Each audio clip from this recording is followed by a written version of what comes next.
kami akan membahas mengenai film A Taxi Driver 2017.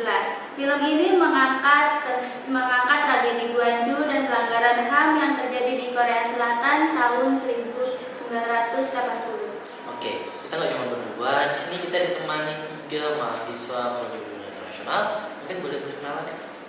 Saya Kiri Winandari. Saya Fauzia Putri. Saya Wahida Seni. Oke, kita mulai saja ya dari pembahasan awalnya. Siapa yang membahas?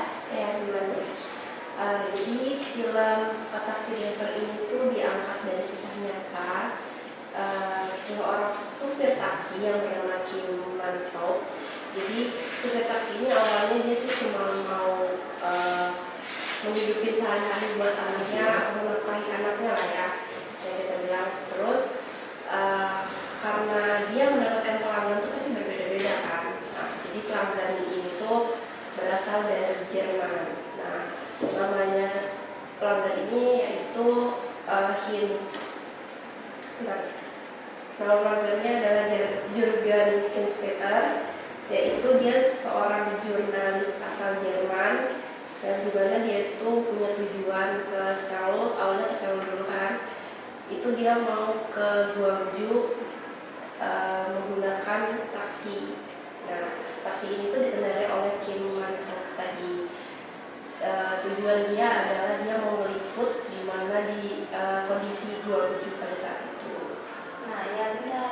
Di film itu tuh para rakyat itu memprotes pengen menetapkan demokrasi. Nah, betul di film itu tuh ada apa rakyat itu di sana minta protes ke para pemerintah karena mereka pengen demokrasinya itu tetap ditetapkan. Karena di sana di Gwangju itu terjadinya dorongan militer yang dipimpin oleh Chun Do-hwan. Nah, terus di situ tuh tadi yang benar yang dikatakan sama Kerry, jurnalisnya itu datang ke Gwangju dan di sana tuh ternyata wilayahnya itu ditutup sama sekali, tidak boleh ada pun, kita tuh nggak bisa keluar di situ. Berarti si Kim ini awalnya tuh nggak peduli ya sama apa yang terjadi di Gwangju. Namun dengan secara langsung akhirnya ada rasa kepedulian di situ buat misi ini. Baik, karena filmnya sudah dijelaskan secara singkat oleh kakaknya berdua, sekarang kita akan membahas mengenai isu HAM-nya yang ada dalam film tersebut. Bisa tolong kakaknya dijelaskan. Jadi isu paling kuat di film itu soal kebebasan berekspresi dan hak atas informasi. Pemerintah Korea menutup akses media dan kembali berita palsu. Wartawan dicegat, kamera disita, dan rakyat nggak tahu apa yang sebenarnya terjadi di Gwangju. Nah, benar tuh kata Maida. Jadi film itu tuh menunjukkan bahwa informasi itu penting banget loh untuk kita ketahui.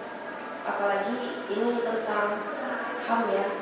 HAM itu kan berat banget ya, yang bisa membuat manusia itu nggak mendapatkan hak-hak kebebasan, demokrasinya redup, hilang, atau bahkan kita sendiri bakal ngerasain tidak keadilan di negara tersebut. Nah, dari film ini tuh menurut saya saat si Kim sama inspektor itu, yang jurnalis itu berhasil menyelundupin rekaman, itu tuh keren banget sih. Kenapa? Karena seorang supir taksi aja udah bisa untuk membantu jurnalis yang pada saat itu mereka berdua aja loh untuk menyelamatkan bukti-bukti yang bakal dibawa dan bakal disebarkan oleh masyarakat luas.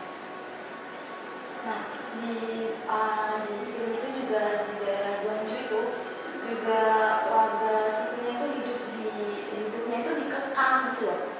Pokoknya tuh mereka tuh kayak di semuanya apapun yang aktivitas mereka tuh dilanggar. Jadi tentara di sana itu pada nembakin warganya tanpa dia kemana dulu. Jadi mau orang tua, mau itu perempuan, laki-laki, anak kecil, pokoknya semuanya dibantai. Jadi menurutku tuh di sana tuh hamil tuh sangat berat. Jadi kayak agak sedikit kurang enak karena banyak pembantaian. Mau nambahin, jadi sebenarnya kondisi di kota Gwangju itu pada saat 1980 itu sangat kritis karena waktu itu Korea masih dipimpin oleh militer kan, pemimpinnya jenderal. Jadi otomatis apapun yang dilakukan oleh pemimpinnya itu tuh atas kemauan pemimpin, karena di sana nggak ada demokrasi, masih otoriter. Jadi kondisi kotanya ya mungkin bisa dibilang sekritis itu karena masih otoriter, karena dipimpin oleh pemimpin militer. Mungkin dalam ini kita akan ngomong tentang kasus yang memang cukup chaos ya di sana. Jadi tangkap dan kondisinya memang cukup nggak bisa diremeh. Jadi mungkin kita akan langsung membahas tentang kondisi HAM atau hukum internasional yang mungkin relevan sama kondisi sekarang. Iya, pasal 19 dari ICCPR itu jelas menyebut bahwa setiap orang berhak atas kebebasan berpendapat dan menerima informasi. Nah, itu dilanggar total oleh pemerintah Chung. Nah benar tuh, jangan lupa juga ada pasal 6 yaitu tentang hak hidup, dan pasal 7 tentang soal larangan penyiksaan. Jadi warga sipil yang ditembakin di film tersebut itu tuh udah termasuk pelanggaran yang jelas sih. Oh iya. Dan menariknya di sini nih peran media menjadi penegak HAM. Menjadi alat untuk penegak HAM karena negara gagal, perorangan dan media yang akhirnya menyampaikan suara rakyat-rakyat yang ada di situ. Oke, jadi pembahasan hari ini memang cukup berat karena membahas film yang kondisinya sangat-sangat chaos.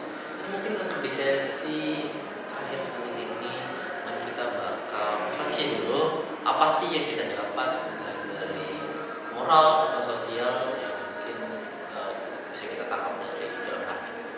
Nah, di sini aku belajar kalau keberanian itu bisa datang dari orang biasa. Kayak Kim Man-sok itu, dia tuh kan cuma supir taksi, tapi dia bisa jadi simbol moral karena dia berani bantu rakyat yang ada di Gwangju. Terus dia juga berani membantu jurnalis meskipun dia tahu di situ tuh resikonya tuh besar. Dan media bebas itu sangat penting. Bayangin kalau Inspektor nggak berhasil nyelundupin video, dunia mungkin nggak bakal tahu soal Gwangju. Jadi relevansinya itu masih kuat banget sih sampai hari ini. Kenapa masih kuat? Karena masih banyak negara yang membungkam tentang media atau memblokir internet atau bahkan kriminalisasi jurnalis. Gaya penindasan yang berubah sih, tapi tetap sama kebenaran. Tapi di film ini ada juga ya kayak kritik-kritiknya. Misalnya ini film ini terlalu fokus ke tokoh prianya, padahal kan di dalam situ banyak korban perempuan dan anaknya juga. Terus habis itu kurangnya pembahasan tentang geopolitik dan aktor-aktor lain di dalam sistem negaranya di dalam film itu. Oke, mungkin secara keseluruhan film ini kuat banget ya. Tapi ini nggak mengingatkan kita bahwa gimana sih kalau suatu negara punya kekuatan yang besar untuk megang sebuah media atau informasi, dan cukup berbahaya banget sih.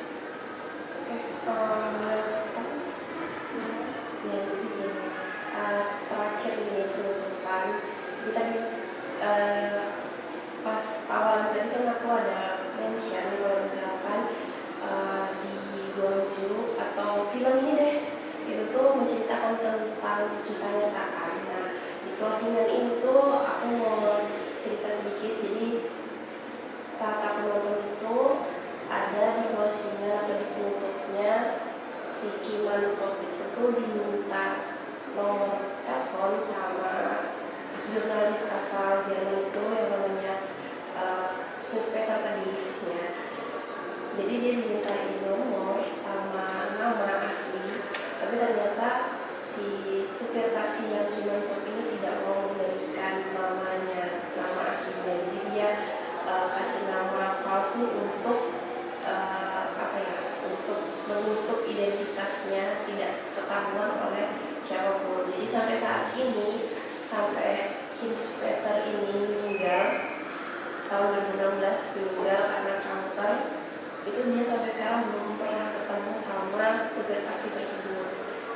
Jadi mulai sulit sekali menemukan identitas dia karena pada saat 1980 itu memang benar-benar krisis, yang namanya kebenaran itu susah. Jadi otomatis pada saat itu dia menutup identitasnya, supir taksi ini menutup identitasnya supaya tidak diketahui banyak orang, dan dia kan takut banget nih karena pada saat itu pemimpinnya otoriter. Dia takut banget kalau misalkan dia dan keluarganya, si anaknya tersebut, dia kan hidup cuma dia sama anaknya, itu bakal ditindas sama pemerintah. Jadi alasannya kenapa dia menutup identitas karena dia tidak mau dirinya dan keluarganya itu terancam bahaya. Oke, karena semuanya sudah kita bahas semua dari awal sampai akhir, itu terima kasih buat kalian yang sudah mau dengerin pembahasan kita tentang taxi driver. Semoga bisa